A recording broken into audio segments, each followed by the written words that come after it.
Life's challenges, difficulties, karmic patterns, and relationships that are painful, whether they are with others or the one we have with ourselves, usually tend to show us one of two things: where we are being in our power and where we are being out of it.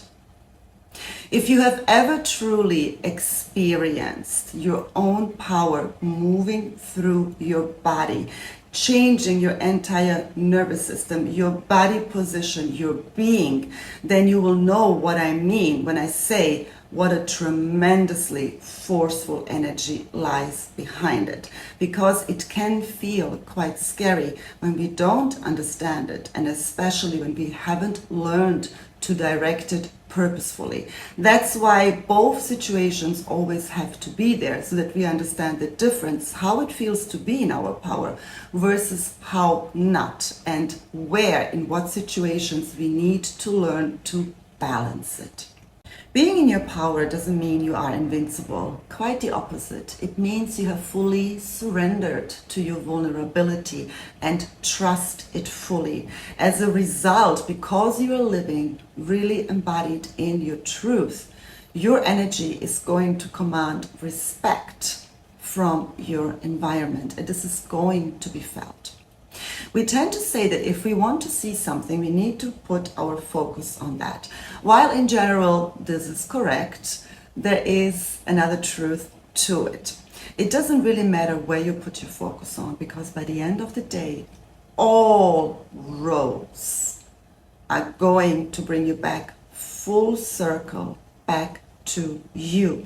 That's why we call this the self-realization journey. No matter what you experience, it is always going to lead you back to the self, to the self, to the self, to the self.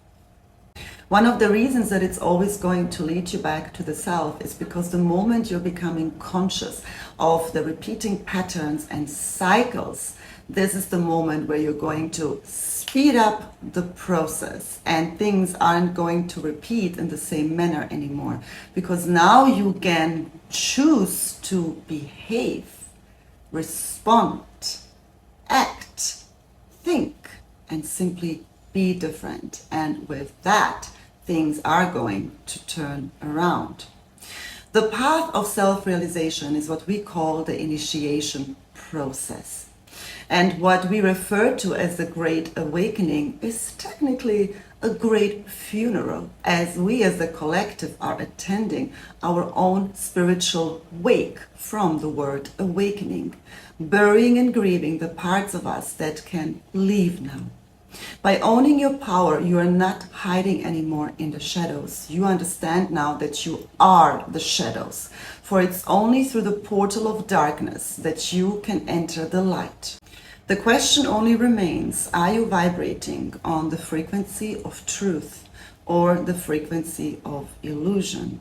For most of the time, it is important to know one in order to understand the other.